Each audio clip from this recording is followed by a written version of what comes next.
बहुत बहुत स्वागत आपका। आप देख रहे ललकार, आपके साथ मैं हूं कुणाल गोस्वामी। तो लोकसभा का चुनावी पर्व अपने मध्य क्रम में आकर खड़ा हुआ है।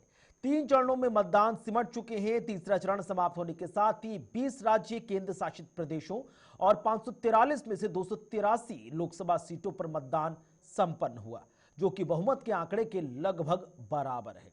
पहले और दूसरे के चरण के बाद तीसरे चरण में भी मतदान का प्रतिशत कम देखा गया, जो कि पार्टियों के लिए चिंता का विषय है, क्योंकि कई आंकड़े ऐसे हैं जिनमें सत्ता पक्ष और विपक्ष दोनों को ही झटका लग सकता है। फिलहाल एक और विपक्ष का तंज है कि बीजेपी यूं ही कहे कि एनडीए सत्ता से बेदखल होने वाली है, वहीं सत्ता पक्ष विपक्ष के सुपड़ा साफ होने की बात कह रहा है। तीसरे चरण के मतदान के बाद तेलंगाना में पीएम ने जनसभा की और तीसरे चरण के चुनाव के बाद कांग्रेस और विपक्ष के इंडी गठबंधन पर यह कहा कि उनका तीसरा फ्यूज भी उड़ गया। तो ऐसे में किसका फ्यूज उड़ा है और किसका बल्ब 4 जून को जलेगा, इसी पर चर्चा को आगे बढ़ाएंगे। कुछ बेहद खास मेहमान भी हमारे साथ जुड़ेंगे, लेकिन उससे पहले ये रिपोर्ट देखें।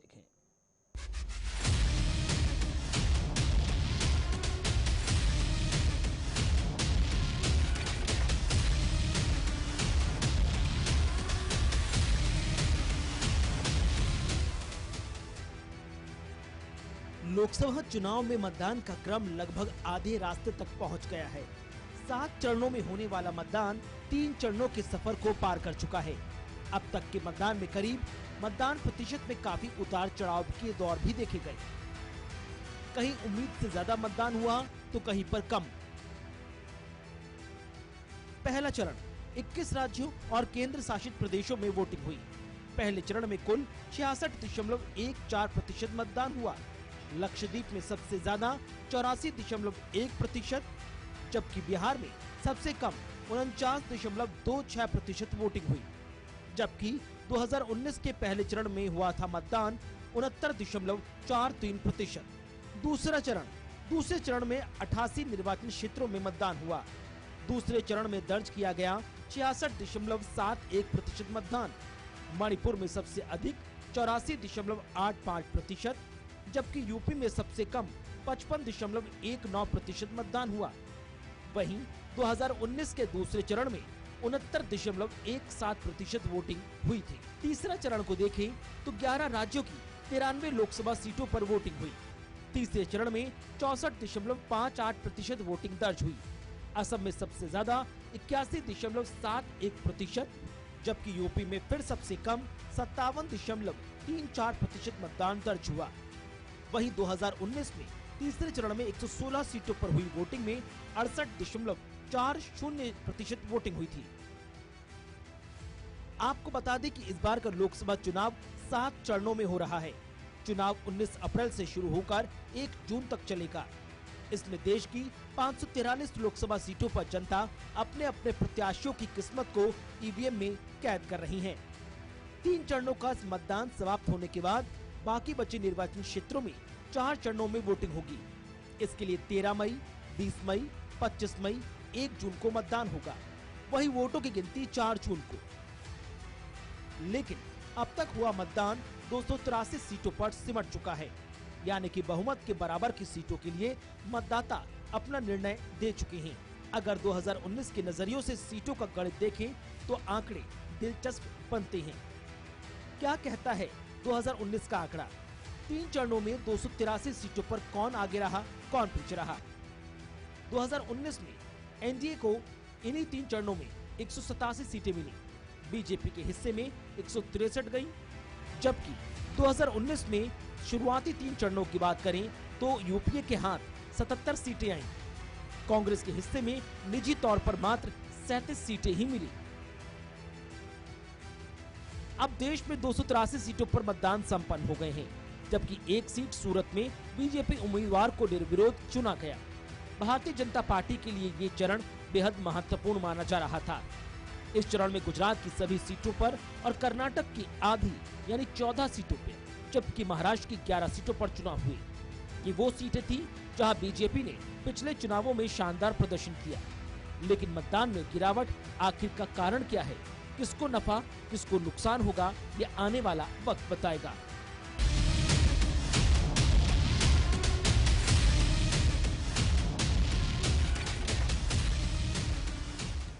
लोकसभा चुनाव 2024 के सियासी समर का आधा रास्ता तय हो चुका है और बाकी बचे आधे रास्ते में कौन फतेह करता हुआ नजर आएगा, किसको बहुत आसानी से क्लीन स्वीप मिलेगा, इसी पर चर्चा करेंगे।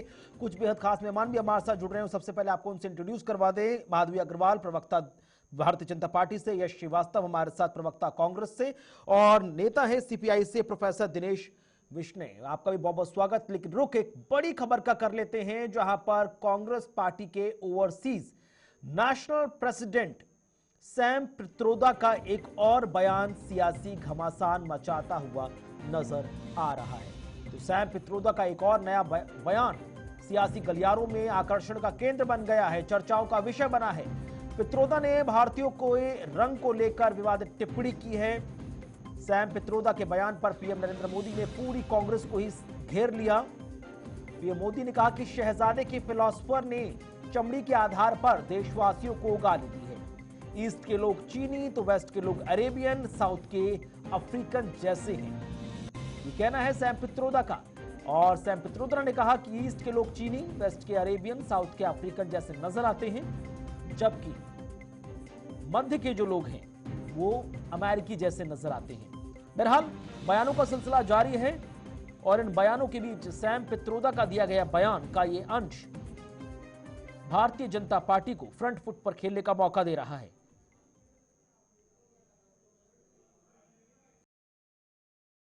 Where people on east look like Chinese, people on west look like Arab, people on north look like, maybe white, and people in south look like Africa.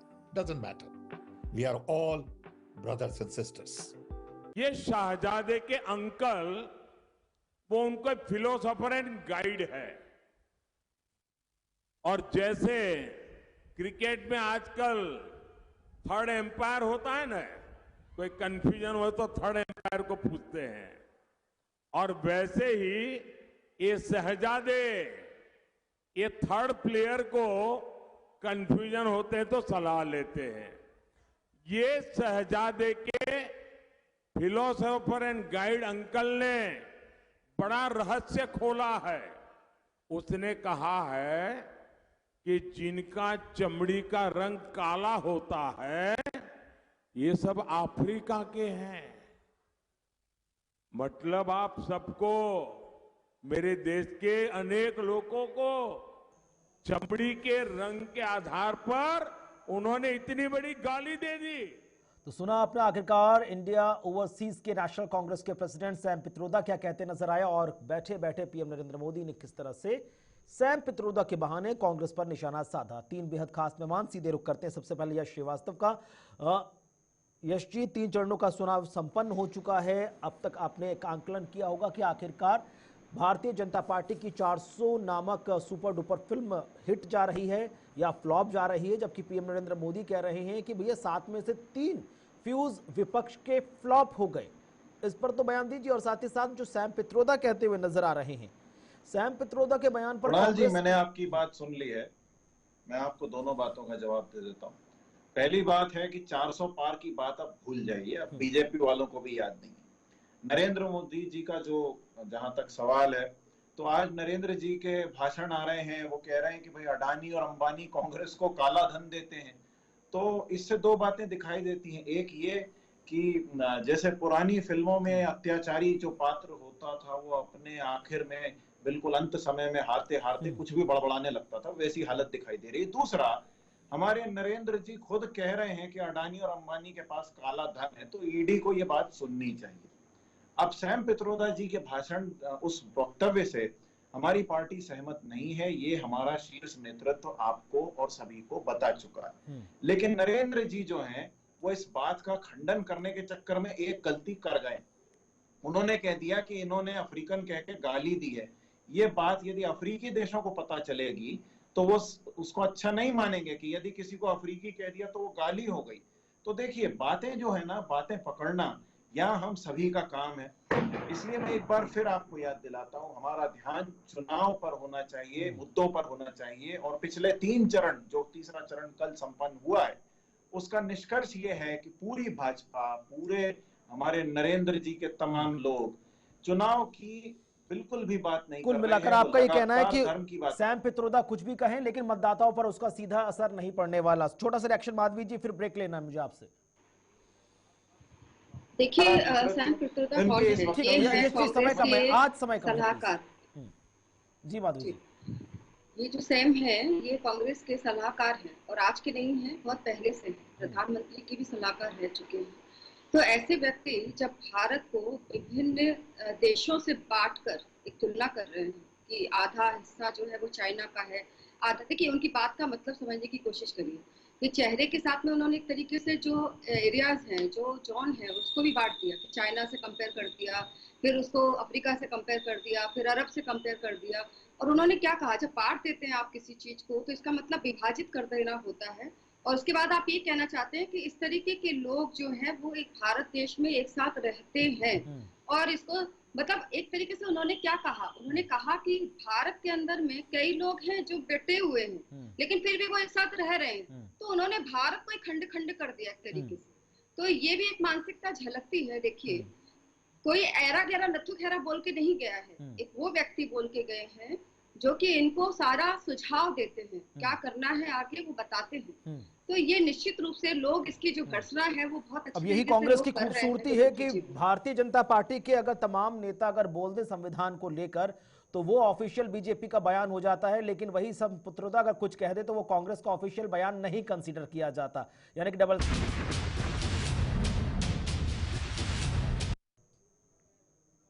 स्वागत है आपका ब्रेक के बाद। तो लगातार ललकार के माध्यम से हम चर्चा पर आगे बढ़ा रहे हैं और प्रोफेसर दिनेश जी हमारे साथ जुड़े हुए सीपीआई नेता हैं। दिनेश जी, किस तरह से कंसीडर किया आपने बयान जब आपने पहली बार सुना? एज इट इज जो कांग्रेस कह रही है वो आपने तर्क समझा, या भारतीय जनता पार्टी जिस तरह से लोगों के बीच इस बयान को लेकर जा रही है वो चीज ज्यादा आपको बेहतर लगी, कि आखिरकार किस में से किसका अर्थ ज्यादा सटीक है उस बयान के, या दोनों ही नहीं समझ पाए कि आखिरकार सैम पित्रोदा कहना क्या चाह रहे थे?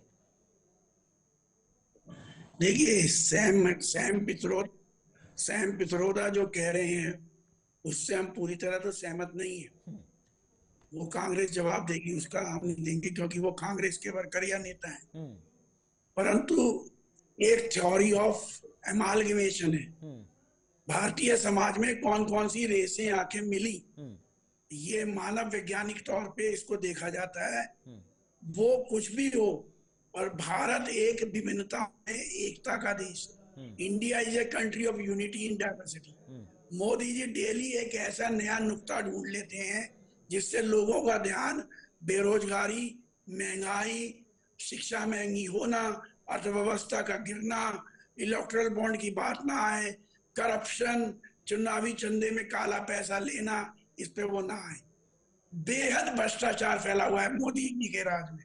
तो एक तरह से पहले तो ये जुमलेबाजी करते थे बीजेपी वाले, अब हमारे प्रधानमंत्री साहब ना सिर्फ जुमलेबाज हैं बल्कि नुक्तेबाज भी हैं। और लेकिन जो नुक्तेबाजी करने का मौका कौन दे रहा है? बीजेपी थोड़ी ना दे रही है। बयान भटकाने वाली बात है, और जो बीजेपी कह रही है वो भी एक भटकाने वाली बात है। ठीक है माधवी जी, आपका रिएक्शन, क्योंकि तमाम चीजें जो कह रहे हैं यहाँ पर प्रोफेसर दिनेश जी, बड़े कमाल की बात है कि बोल ये लोग रहे हैं और हम उसको जवाब दे रहे हैं। तो ये जुमलेबाजी और भटकाने वाली बात कह रहे हैं। घर से इनके पैसे निकल रहे हैं, लाखों करोड़ों रुपए, इनके मंत्रियों के नौकरों के घर से कुबेर निकल रहा है, और हम भटका रहे हैं और ध्यान, और हम ईडी का वो दुरुपयोग कर रहे हैं। भाई, ईडी जहाँ छापा मार रही है वहां पे इनके पैसे मिल रहे हैं, करोड़ों का भ्रष्टाचार करने वाले ये लोग। और पहले जब इनकी सरकार रही तो पूरे विश्व के पटल पे इन्होंने भ्रष्टाचार के मामले में परचम लहराया, और ये भ्रष्टाचारी मतलब भारतीय जनता पार्टी पे आरोप लगाते हैं। तो भी कमाल की बात है, पूरा देश देख रहा है अच्छी तरीके से। देखिए, 283 सीटों पर अभी तक चुनाव हो चुके हैं और निश्चित रूप से 200 के आसपास भारतीय जनता पार्टी इस चुनाव में भी जीत चुकी है। पिछली बार का भी आंकड़ा आपने बताया था, तो उसी हिसाब से हम बहुत सकारात्मक तरीके से कह सकते हैं कि फिर से जो देश का जो मैंडेट है वो भारतीय जनता पार्टी की तरफ है, क्योंकि इनकी जो विभाजनकारी नीति है और जो जिस तरीके से ये लोग एक साथ हाथ पे हाथ मिलाकर खड़े हो जाते हैं मंचों पर, और उसके बाद में राज्यों में आपस में जिस तरीके से लड़ते हैं, वो भी देश की जनता देखती है। ठीक है, कोई फेस लेकिन नहीं एक है छोटा इनके सा पास सवाल है में। माधवी जी, अगर सब कुछ ठीक है आपके हिसाब से, आपको लग रहा है कि 2019 जैसी परफॉर्मेंस 2024 में रिपीट होगी, तो कांग्रेस या विपक्ष के एलिगेशन कि भाई सब कुछ इतना आपके हिसाब से अच्छा चल रहा है तो फिर पाक की एंट्री प्रधानमंत्री के मुख से क्यों हो रही है? इनहेरिटेंस टैक्स की चर्चा भी प्रधानमंत्री नरेंद्र मोदी के मुख से क्यों हो रही है? मुस्लिम आरक्षण को लेकर लोगों में क्यों एक तरह का भ्रम फैलाया जा रहा है, जबकि कांग्रेस की तरफ से ऐसा कोई बयान सामने नहीं आया। कुणाल जी, आप मुझे एक बात बताइए, मैनिफेस्टो जब आएगा तो इसके ऊपर में क्या किसी तरीके का विश्लेषण नहीं होगा? और जब विश्लेषण होगा तो उसमें तो जो पॉइंट है उस पर डिस्कशन तो होगा। विपक्षियों का काम है कि भाई आप एलिगेशन लगाएं, और लगाना कोई बुरी बात नहीं है। जब आप प्रतिद्वंदिता में हैं तो आपका राइट बनता है कि आप भी जनता की आवाज बनकर बने, लेकिन आप एक समुदाय, खास समुदाय के बारे में बोलेंगे तो ये उचित नहीं है। इसका जवाब तो भारतीय जनता पार्टी की नहीं। और इस चीज इसलिए ये चीज ज्यादा इंपॉर्टेंट हो जाती है कि जो 37 साल तक व्यक्ति कांग्रेस पार्टी में रहा, आचार्य प्रमोद कृष्णम, वो ये कह रहा है कि भाई जब ये खबर सामने आई थी राम मंदिर की, उसके बाद वो राहुल गांधी जी के करीब थे, उन्होंने कहा कि भाई सुना हमने कि अगर सरकार बहुमत में आ गई तो ऐसा ऐसा कर देंगे, फिर से पलट देंगे। यस जी प्लीज। नहीं कुणाल जी, देखिए, सबसे पहली बात, हमारे लिए आचार्य प्रमोद कृष्णम अब इररिलेवेंट है। ठीक है, मैं बिल्कुल नहीं चाहता कि मैं आचार्य प्रमोद कृष्णम या किसी भी इररिलेवेंट व्यक्ति के लिए आपका और मेरा समय खराब करूं। ठीक है, मैं आपको ये याद दिला देता हूं, अभी जो भाजपा की प्रवक्ता कह रही थी कि भ्रष्टाचार और हमारे यहाँ लोगों के पैसे निकल रहे हैं, तो आज ही वो भाषण वायरल हो रहा है जिसमें हमारे नरेंद्र जी कह रहे हैं कि अडानी और अंबानी ने बोरियों में भर भर के काला धन दिया है, तो इनके घर में ईडी कब जाएगी, इसका जवाब दे दें भाजपा की प्रवक्ता। रहा सवाल बाकी दलों का, और जो आपने सवाल पूछा, तो देखिए, यदि इन लोगों ने पिछले 10 सालों में कुछ भी किया होता तो आज इनके भाषणों में मुस्लिमों के प्रति वैमनस्य नहीं होता, ये अपने काम की बात कर रहे होते। लेकिन ये जानते हैं, जैसा कि आज मुझे ब्रीफिंग मिली थी आपकी डिबेट में आने से पहले, मुझे उम्मीद थी कि नॉर्थ ईस्ट की बात होगी। नॉर्थ ईस्ट के राज्यों में से 3 में तो ये अपने कैंडिडेट ही नहीं उतार रहे हैं। मणिपुर को 1 साल हो चुका है हमारे बात करते करते, लेकिन मणिपुर अभी भी वैसा ही है, मणिपुर में अशांति है। इसीलिए उन 3 राज्यों में, नागालैंड और मेघालय में भी भाजपा ने अपना कैंडिडेट ही नहीं उतारा है। अरुणाचल प्रदेश के विधायकों से जबरदस्ती सरकार में बदली कराई गई है। और इसके अलावा बाकी का जो नॉर्थ ईस्ट है, वहां पे अलग अलग जगहों से बिल्कुल लद्दाख की तरह वहीं के स्थानीय लोग और भाजपा के लोग बार बार शिकायत उठा रहे हैं कि चीन घुसपैठ कर रहा है, उसे रोकिए। लेकिन हमारी भाजपा की सरकार कुछ नहीं करती।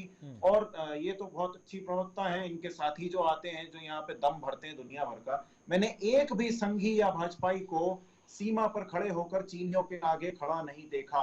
मैंने वहां के सीमा पे चरवाहे से देखा है जो जाके फौजियों को लड़ रहे हैं, वो अपने भेड़ बकरी चराते हुए फौजियों के सामने खड़े हैं। मैंने किसानों को देखा है, मजदूरों को देखा है, वहां के स्थानीय नेताओं को देखा है। लेकिन मैंने यहाँ के किसी भी छाती पीटने वाले, हिंदू राष्ट्र की बात करने वाले को नहीं देखा कि वो हिंदुत्व को या हिंदुस्तान को बचाने के लिए, किसी को भी बचाने के लिए चीनी सेना के सामने खड़ा हुआ हो। तो 3 चुनाव के चरणों के बाद भाजपा की परफॉर्मेंस दुनिया के सामने साफ दिख रही है। और अडानी अंबानी पर प्लीज ईडी की रेड करवाइए, हम आपके साथ हैं। माधवी जी। ठीक है, माधवी जी प्लीज।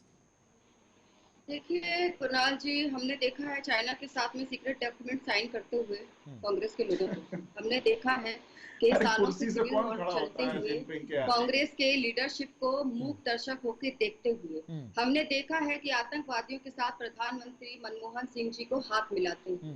तो हमने ये भी देखा है, आपने बहुत कुछ नहीं देखा है शायद, आप वही देख रहे हैं जो आपको देखना है, हम वो भी देख रहे हैं जो हमें देखना चाहिए, और बाकी देश की जनता को भी देखना सिखाना चाहिए।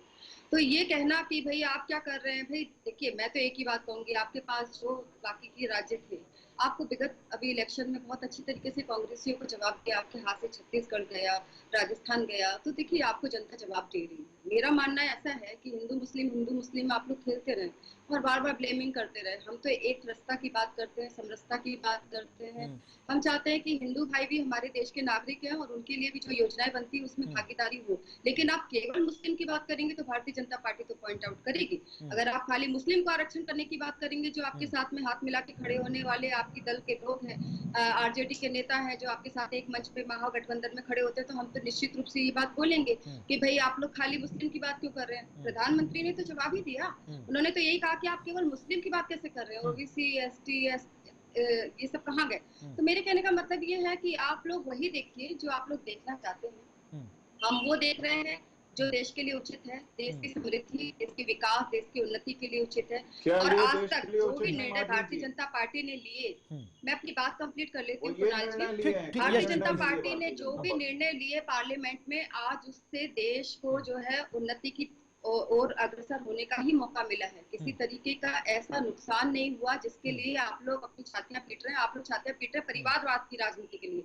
आप देखिए परिवार में इस तरीके से एक दूसरे को टिकट बांटा जा रहा है, चाहे आप यादव फैमिली में देख लीजिए, चाहे यहाँ लालू प्रसाद यादव की फैमिली में देख लीजिए, बेटी बेटा मौसी चाचा जीजा चाचा मौसा सब आके चुनाव लड़ रहे हैं। तो आप सबको पार्लियामेंट पहुंचा दीजिए परिवार लोगों को, और देश की जनता और राज्य की जनता जाए भाड़ में। और फिर आप जब राज्य में यात्रा लेकर पहुंचे, जब राज्य में यात्रा लेकर पहुंचे तो वो एलिगेशन एक दूसरे पे लगाए। ममता बनर्जी बोल रहे हैं कांग्रेस को एक ही सीट टिकट एक भी वोट मत देना। ममता बनर्जी कह रही है ना आपकी अलायंस पार्टी की जो है साथी है, तो वो कह रही है कि भाई एक भी कांग्रेस একটা ভোট কংগ্রেসকে দিতে হবে না, একটাও ভোট সিপিআইএম কে দিতে হবে না, কিন্তু রাজ্যে এখানে ঘমাসান করছে, ওখানে বসে একসঙ্গে यारी दोस्ती করছে। तो ये पूरा देख रहा है बंगाल की जनता भी देख रही है। ठीक है, लेकिन प्रोफेसर दिनेश जी, जो तमाम चीजें यहाँ पर माधवी जी कहती नजर आई और यश जी कांग्रेस के बिहाफ पर कहते हुए नजर आए, सीपीआई के लिए कितना महत्वपूर्ण है उन तमाम गढ़ों को बचाना? क्योंकि इंडिया वर्सेस एनडीए की लड़ाई के बीच जब लेफ्ट की चर्चा होती है तो लेफ्ट का स्टैंड क्या रह जाता है?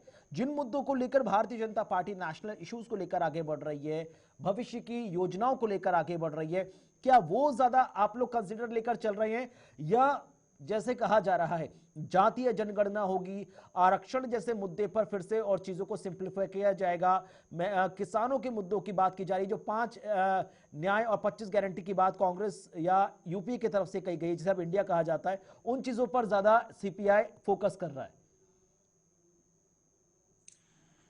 कुणाल जी देखिए, जो इंडिया अलायंस की भिन्न भिन्न मीटिंगें हुई हैं उसमें ये साफ तय हुआ है कि इस चुनाव में पहले सबसे महत्वपूर्ण है कि हम सब लोग मिलके बीजेपी को इस देश से हटाएं और संविधान को बचाएं। नहीं सब और ये तय है कि इस बार बीजेपी लौट के नहीं आएगी, ये कुछ भी कर ले। आधी सीटों पे चुनाव, 288 सीटों पे चुनाव हो चुका है, उसमें इनकी 50 भी नहीं आ रही अभी तक। तो अभी बाकी आधे जो बचे हैं उसमें इनकी 50-60 और आएंगी बस, इससे ज्यादा इनकी सीटें आने वाली नहीं है। इलेक्शन कमीशन से हम अनुरोध करेंगे कि वो वोटिंग का डाटा परसेंटेज रिवील करे। वो इलेक्शन कमीशन जो है बीजेपी का खेल ना खेले। दूसरा मैं ये बता देना चाहता हूँ, कॉमन मिनिमम प्रोग्राम बनेगा। जब चुनाव जीत जाएंगे, जैसे यूपीए 1 में बना था न्यूनतम साझा प्रोग्राम, वो बनेगा और उसके हिसाब से वो सरकार चलेगी। एक स्टीयरिंग कमेटी बन जाएगी या कोई और कमेटी बन जाएगी, उससे कोई प्रॉब्लम नहीं होने वाली, बहुत आसानी से चलेगी और तब ग्रोथ भी बहुत अच्छी नहीं। लेकिन अब सवाल तो ये उठता है ना कि इंडिया अलायंस के बैनर तले बिहार के पटना से जो बैठक शुरू हुई थी, बेंगलुरु गई, बेंगलुरु से मुंबई, मुंबई से वो दिल्ली आए, उसके बाद का कुछ ज्यादा पता नहीं चला। जब आगाज इतना शानदार नहीं हो पाया तो फिर अंजाम बेहतर कैसे होगा सर? शिक्षा महंगी कर रहे हैं उसकी बात नहीं की, शिक्षा का निजीकरण कर रहे हैं उसकी बात नहीं की। ठीक है, शिक्षा को इतना महंगा कर दिया, रिएक्शन आपका, फिर उसके बाद संजय 7,000 वाली फीस 2.5। तो आप बताइए गरीब बच्चा जाए तो कहाँ जाए? ठीक है प्रोफेसर दिनेश, ठीक है, डन जी। माधवी जी देखिए, सीपीएम जो है वो अपनी पूरी जड़ से खत्म हो चुकी है। 34 सालों तक राज्य करने वाली पश्चिम बंगाल में आज इनका नामो निशान कहीं पर नहीं है। इन्होंने क्या किया था, जरा ये अपने इतिहास को याद कर लें और किस तरीके से देश की बंगाल की जनता ने इनको जवाब दिया। तो मुझे लगता है कि इन्होंने तो कह दिया कि न्यूक्लियर बम को जो है हटा दिया जाएगा, मैनिफेस्टो में कह दिया। इस तरीके की सोच रखने वालों को क्या जवाब देंगे आप बताइए? तो ये क्या बैठकर किसी तरीके की उत्तर प्रत्युत्तर के लिए लायक भी है क्या? आज आपके सामने इतने सारे एग्जाम्पल है, यूक्रेन है, सारी चीजें, उसके बाद आप लोग बोलते हैं सिर्फ तुष्टिकरण की राजनीति के लिए कि भाई हम लोग अपने न्यूक्लियर जो हमारी 11 इतने वर्षों की मेहनत की बात में हम 11 देश की लिस्टों में शामिल हो पाए। तो आप लोग इस तरीके की मानसिकता रखते हैं तो आप लोग देश को कहाँ लेके जाना चाहते हैं? पंगु बनाना चाहते हैं कि देश को वापस पराधीन बनाना चाहते हैं? इस तरीके की सोच रखने वालों के लिए कोई उत्तर होना नहीं चाहिए। रही बात दूसरी कि भाई कांग्रेस का कहना है कि भाई विभाजनकारी राजनीति जो है, तो सबसे ज्यादा विभाजनकारी राजनीति इनके दल के लोग कर रहे हैं और जो भी इनके फेसेस जो इनके साथ जुड़े हुए हैं सभी लोग एक दूसरे के साथ में इनका मतभेद बहुत ज्यादा है और आज तक ये कभी अपना समन्वय बना नहीं पाए। इसलिए जो अपने आपस में समन्वय नहीं बना पा रहे वो देश के लिए कभी समन्वय नहीं बना सकते। यश जी, सीधा स्पष्ट सवाल कि भाई जब समन्वय पार्टी के बीच, जो राजनीतिक दलों के बीच नहीं बन पा रहा, तो समस्याओं के निदान को लेकर समन्वय कैसे बना पाएंगे आप? कुणाल जी, सीधा जवाब, जिस पार्टी को अपने पार्टी चीफ का मान रखना नहीं आता हो, उन्हें हाथ पकड़ के एक तरफ कर देते हो। उन्हें हमसे समन्वय पर सवाल नहीं करना चाहिए। रहा सवाल न्यूक्लियर बम का, तो वर्ल्ड पीस, ग्लोबल पीस, ये पूरी दुनिया का लक्ष्य है। न्यूक्लियर बम कोई टॉफी नहीं है जिसको ज्यादा रखने से हमें खुशी होनी चाहिए। तो अंत में सबका गोल यही है कि हथियार ना हो, शांति हो। इस बात को समझने के लिए बहुत बड़ा दिल चाहिए, जो भाजपा और संघ में नहीं है। हालांकि फिलहाल हम अपनी शक्ति और अपनी सेना को सर्वोपरि रखना चाहते हैं और वही करेंगे। हम वो नहीं हैं जो अपने सैनिकों को जबरदस्ती इंटेलिजेंस फेलियर के नाम पे कहीं चले जाने दें और उसके बाद उस नाम पे वोट मांगने खड़े हो जाएं। हमें मत सिखाइए। अपने 10 साल की नाकामी पर अब जनता के सामने खड़े होने के लिए तैयार हो जाइए। नहीं, अब एक चीज बहुत ज्यादा स्पष्ट समझना चाहूंगा, यश जी, आप तमाम इलेक्शंस को एनालाइज करते होंगे as a Congress member. States में वो परफॉर्मेंस निकलकर सामने नहीं आया। कांस्टेंट 2014 से लेकर तमाम स्टेट्स इलेक्शन हुए, कहीं पर जीते आप, ज्यादातर से स्टेट्स में हारे भी। 2019 का इलेक्शन भी हारे, और जो कहा जा रहा था बार बार लिटमस टेस्ट होगा, लिटमस टेस्ट होगा, छत्तीसगढ़, मध्य प्रदेश, राजस्थान जैसे स्टेट्स को समझ जाएंगे कि कांग्रेस पार्टी किस लेवल पर है। अभी भी आपको उम्मीद है कि प्रचंड बहुमत की सरकार एनडीए के नेतृत्व में बनेगी? सुनिए, 2004 में ठीक 30 साल पहले भी यही हुआ था। यही 3 राज्य कांग्रेस हारी थी और शाइनिंग इंडिया चल रहा था। आज अखंड भारत और 400 पार चल रहा है और हम वही 3 राज्य हारे हैं। लेकिन उसके बाद 2004 का जो नतीजा आया था वो भी सबको याद रखना चाहिए। इस समय भी देश बेरोजगारी, महंगाई और नरेंद्र मोदी के लगातार झूठ और नफरत से त्रस्त है। देश न्याय चाहता है, एकता चाहता है, समानता चाहता है। वो पार्टी जो आज टोपी पहन के शामिल हो जाए और कल एक धर्म को गालियां दे, उस पार्टी को हमसे सवाल करने से पहले अपना काम देखना चाहिए। ये राम और कृष्ण की बात करते हैं, लेकिन यादव समाज के लोग यदि मूर्ति की पूजा कर दें तो जाके मूर्ति को धोते हैं और उस समाज को गालियां भी देते हैं। ये शायद माधवी जी नहीं जानती। तो मैं फिर बताता हूं, ये चुनाव धर्म जाति के मुद्दों से ज्यादा उन मुद्दों पर है जो बेरोजगारी, महंगाई बढ़ा के, फौजियों के साथ, महिलाओं के साथ अन्याय करके, किसानों को कुचल के भाजपा ने इस देश में गलत किया। बहुत बहुत शुक्रिया आप तीनों खास